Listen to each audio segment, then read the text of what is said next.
আসসালামু আলাইকুম। ইসরায়েলের বিরুদ্ধে নতুন কৌশল ও সমরাস্ত্র নিয়ে হাজির হিজবুল্লাহ।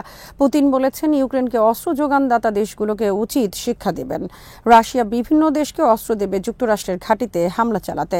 বাল্টিক সাগরে শুরু ন্যাটোর সবচেয়ে বড় নৌমহড়া। বিডিভিউজ ইনফোটেনমেন্টে স্বাগত জানাচ্ছি, আমি শরফি দিবা। আজ জানাবো প্রতিরক্ষা সংক্রান্ত গুরুত্বপূর্ণ কিছু খবর। ইসরায়েলের বিরুদ্ধে নতুন অস্ত্র আর কৌশল হাজির করেছে লেবাননের ইরানপন্থী শিয়া মিলিশিয়া বাহিনী হিজবুল্লাহ। হিজবুল্লাহকে বলা হয়ে থাকে বিশ্বের সবচেয়ে বড় আর শক্তিশালী মিলিশিয়া বাহিনী।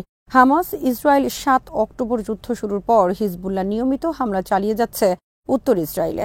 এসব হামলায় হিজবুল্লাহ এখন পর্যন্ত ব্যবহার করেছে প্রচলিত আর সাধারণ অস্ত্র। বিশ্লেষকদের মতে হিজবুল্লাহর কাছে অনেক ধরনের শক্তিশালী আর অত্যাধুনিক অস্ত্র রয়েছে। এসব অস্ত্র এখনও তারা সামনে হাজির করেনি, তবে ধীরে ধীরে তারা ইসরায়েলের বিরুদ্ধে আধুনিক আর শক্তিশালী অস্ত্র হাজির করতে শুরু করেছে। চলতি মাসের শুরুতে যুক্তরাষ্ট্রের বার্তা সংস্থা এপির খবরে বলা হয়েছে, হিজবুল্লাহর হাতে কমপক্ষে ১,৫০,০০০ রকেট ও অ্যান্টি ট্যাঙ্ক মিসাইল মজুদ আছে। এছাড়া রয়েছে ২,০০০-এর অধিক ড্রোন। হিজবুল্লাহ সম্প্রতি ইসরায়েলের অনেক অভ্যন্তরে হামলা পরিচালনা করেছে দীর্ঘ পাল্লার প্রিসিশন গাইডেড মিসাইলের সাহায্যে। হিজবুল্লাহর এসব প্রিসিশন হামলায় মারাত্মকভাবে ধ্বংস হয়েছে ইসরায়েলের গুরুত্বপূর্ণ অনেক সামরিক স্থাপনা এবং ট্যাঙ্ক সহ ভারী সামরিক যান ও মিসাইল ও রাডার সিস্টেম। হিজবুল্লাহ সামনে হাজির করেছে অধিকতর শক্তিশালী এয়ার ডিফেন্স সিস্টেম। লেবাননের অভ্যন্তরে হিজবুল্লাহ নিয়মিত ভূপাতিত করে চলছে ইসরায়েলের শক্তিশালী ড্রোন বিমান। ১ জুন তারা ভূপাতিত করেছে ইসরায়েলের শক্তিশালী হারমিস 900 ড্রোন বিমান। উত্তর ইসরায়েল মূলত লেবানন আর ফিলিস্তিনের এলাকা, যা ইসরায়েল জোর করে দখলে রেখেছে। বছরের পর বছর ধরে এসব এলাকায় ইসরায়েল গড়ে তুলছে ইহুদিদের জন্য বসতি এলাকা আর আধুনিক অনেক সামরিক স্থাপনা। ৭ অক্টোবর যুদ্ধ শুরুর পর হিজবুল্লাহর হামলায় বর্তমানে লণ্ডভণ্ড গোটা উত্তর ইসরায়েল। অবৈধ এসব অনেক বসতি এলাকা বর্তমানে জনশূন্য।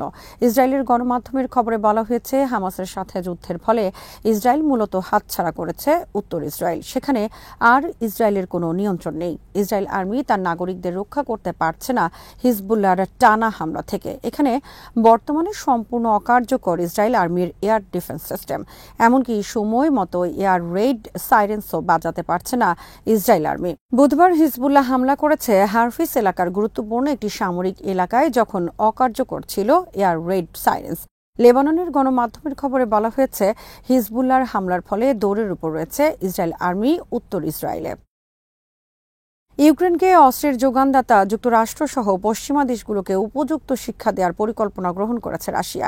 রাশিয়ার প্রেসিডেন্ট ভ্লাদিমির পুতিন বুধবার এই পরিকল্পনার কথা প্রকাশ করেছেন। পুতিন বলেছেন, পশ্চিমারা যদি তাদের অস্ত্র দিয়ে ইউক্রেনের মাধ্যমে রাশিয়ায় হামলা চালায়, তাহলে তারাও বিভিন্ন দেশকে অস্ত্র দেবে যারা যুক্তরাষ্ট্রের ঘাঁটিতে হামলা চালাবে।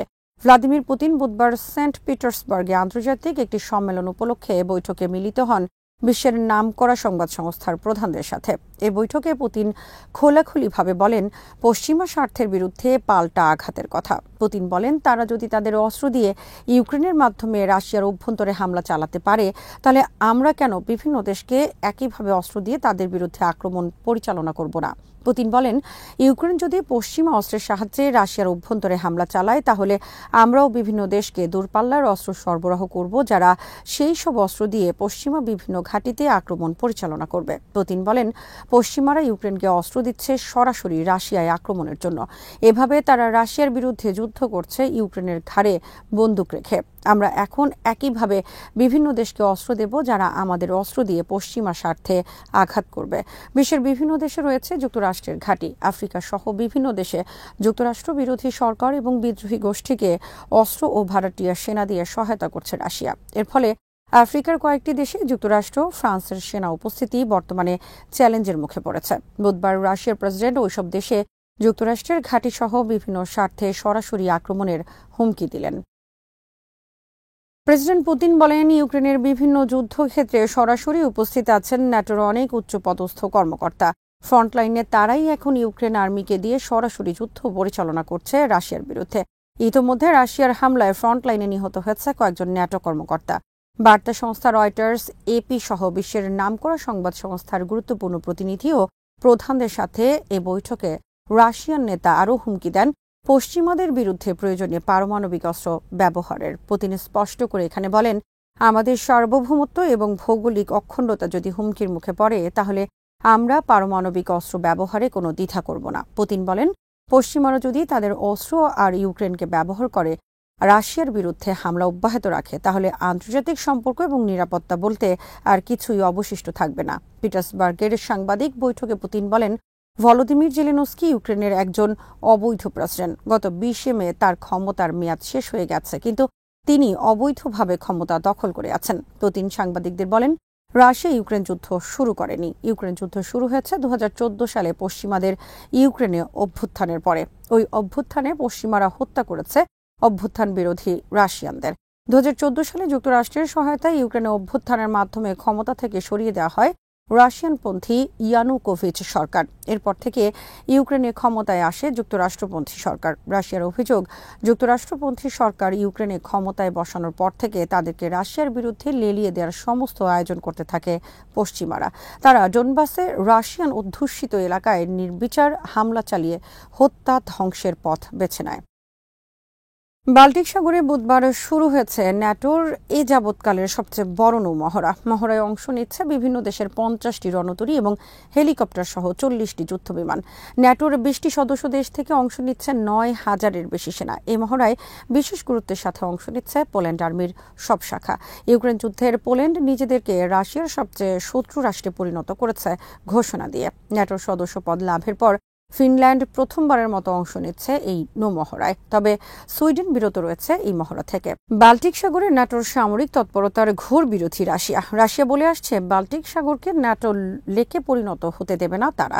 বাল্টিক সাগরের তীরে সবচেয়ে দীর্ঘ উপকূল রেখা রয়েছে নরওয়ে এবং ফিনল্যান্ডের। বাল্টিক সাগরের তীরে অবস্থিত অপর দেশগুলো হল Lithuania, Latvia, Estonia, Poland, Germany এবং ডেনমার্ক।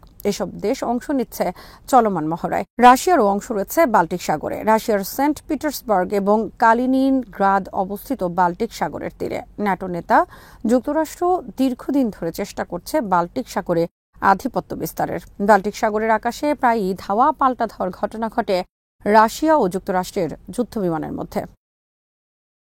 আজ এখানেই শেষ করছি। সমরাস্ত্র প্রতিরক্ষা কূটনীতির নানা তথ্য জানতে চোখ রাখুন বিডিভিউজ ইনফোটেনমেন্টে। চ্যানেলটি ভালো লাগলে সাবস্ক্রাইব করুন। সংযুক্ত থাকুন আমাদের ফেসবুক পেজে।